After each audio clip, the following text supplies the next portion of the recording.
देश पढ़े लिखे शास्त्र और ऋषि मुनियों के पास था तो सोने की चिड़िया कहलाता था। आप सबको ज्योग्राफी में पता है कि उल्का पिंड गिरेगा तो लोग मर जाएंगे। ससुरा उल्के पिंड से डायनासोर मरा था और उल्का पिंड को गिरने से रोकता है बृहस्पति, और बृहस्पति एक चक्कर लगाता है 12 साल पे, और हमारे यहाँ महाकुंभ लगता है 12 साल। क्या ये छोटा मोटा धर्मशास्त्री बता सकता था? पहले हमारे यहाँ प्रकांड विद्वान होते थे, एक से एक ऋषि मुनि होते थे।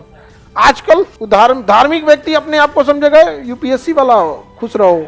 अरे यार ओकरा दुख कौन ची है?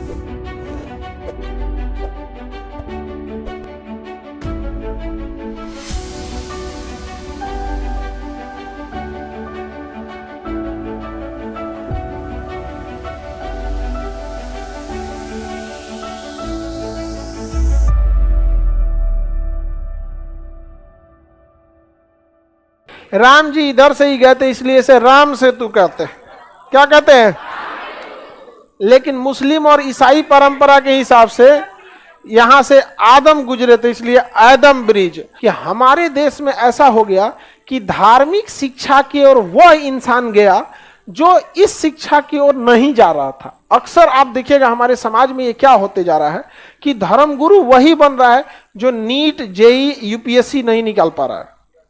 ऐसा एक देखिएगा अपने हिसाब से। तो आप देखिए इससे क्या हो रहा है ना कि धार्मिक जो चीज हो रही है उसमें सेलेक्टेड लोग नहीं जा पा रहे हैं, बल्कि वो लोग जा रहे हैं जो बड़े लेवल वाले चीजों में नहीं जा पाए किसी कारणवश। या तो इंटेलेक्चुअल उतना तेज नहीं थे पढ़ने में, या तो पैसे नहीं थे, या तो माहौल नहीं थे। और दिक्कत क्या होता है ना कि हमेशा से भारत में धार्मिक शिक्षा जो है ना, भले वो कमाने में उतना स्रोत नहीं है, लेकिन धार्मिक शिक्षा के पास ना सुपीरियरिटी है। धार्मिक व्यक्ति अपने आप को समझेगा यूपीएससी वाला हो, खुश रहो। अरे यार ओकरा दुख कौन ची है?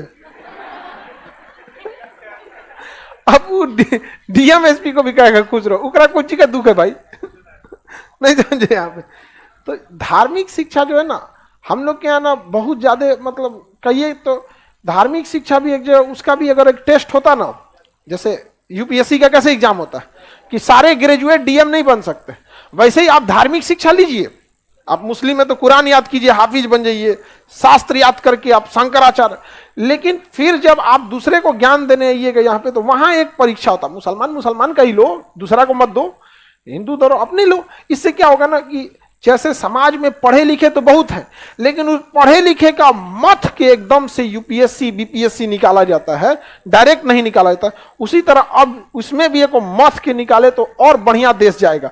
वरना जब देश पढ़े लिखे शास्त्र और ऋषि मुनियों के पास था तो सोने की चिड़िया कहलाता था। कहीं ना कहीं वो ऋषि मुनि अनपढ़ नहीं थे, बहुत ज्यादा पढ़े लिखे थे। और बहुत ज्यादा पढ़े लिखे लोग और कम पढ़े लिखे लोग एक साथ अगर रहेंगे तो कम पढ़ा लिखा वाला ज्यादा बोलेगा और पढ़ा लिखा वाला चुप हो जाएगा। और ये प्रक्रिया अगर लंबे समय तक जाएगी तो पढ़े लिखे लोग दब जाएंगे, अधजल गगरी छलकत जाए वाला ज्यादा उड़ने लगेगा। यहाँ पे यही हो रहा है आजकल, यही हो रहा है यहाँ पे। वरना हमारे देश में ऋषि मुनि जब थे सब कब का, हमारे यहाँ देखिए हम आप सबको ज्योग्राफी में पता है कि उल्का पिंड गिरेगा तो लोग मर जाएंगे। ससुरा उल्के पिंड से डायनासोर मरा था सब, और उल्का पिंड को गिरने से रोकता है बृहस्पति, क्योंकि उसे वैक्यूम क्लीनर कहते हैं। और बृहस्पति एक चक्कर लगाता है 12 साल पे, और हमारे यहाँ महाकुंभ लगता है 12 साल। क्या ये छोटा मोटा धर्मशास्त्री बता सकता था?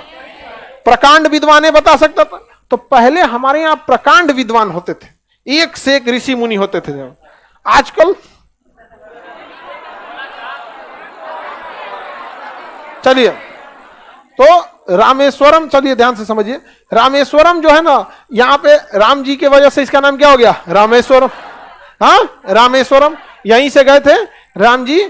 कहां पे? लंका। और रावण को अहंकार ज्यादा हो गया था, डूब गया बेचारा अहंकार लेके, अपना पूरी तरह से चौपट हो गया। आगे बढ़ते हैं, बाकी रामायण की कहानी आपको पता है। इसी का नाम आदम ब्रिज है। यही पंबन द्वीप पर एक छोटा सा जगह है रामेश्वरम, जहां एपीजे अब्दुल कलाम का जन्म हुआ था। एपीजे अब्दुल कलाम का जन्म भी कहां हुआ था? रामेश्वरम। कहां हुआ था? पंबन द्वीपों का एक समूह है जिसके ऊपर पाक की खाड़ी तथा नीचे मन्नार की खाड़ी या भारत तथा श्रीलंका के बीच अवस्थित है।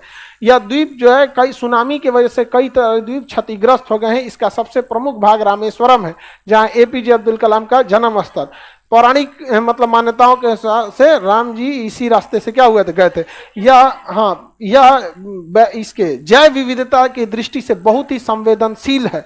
यहाँ का पानी उथला हुआ है, जिस कारण यहाँ से समुद्री जहाजें नहीं जा पाती हैं। सरकार की योजना है कि यहाँ से इसे गहरा करके समुद्री जहाजों को ले जाने के लिए रास्ता बनाया जाए, किंतु यहाँ दो अड़चन आ रही है। धार्मिक मान्यता के हिसाब से यह राम जी का सेतु था, अतः इस पर एक धार्मिक कारण है। दूसरा, एनजीटी नेशनल ग्रीन ट्रिब्यूनल का भी कहना है कि यहाँ पर डॉल्फिन, व्हेल तथा बहुत सारे जीव उथले पानी में रहने वालों का निवास स्थल है। अगर यहाँ से रास्ता बना देंगे तो उन लोगों का निवास स्थल भी क्या हो गया, बाधित हो जाएगा। अतः यह बहुत ही हॉट स्पॉट बना हुआ है, संवेदनशील जगह। यूपीएससी, बीपीएससी एवं सभी राज्यों की सिविल सेवाओं की परीक्षाओं एवं नीट जी आदि की तैयारी करें भारत की सबसे बेहतरीन coaching centre Khan global studies के साथ। अधिक जानकारी के लिए हमारे दिए गए हेल्पलाइन नंबर 8757354880 पर संपर्क करें।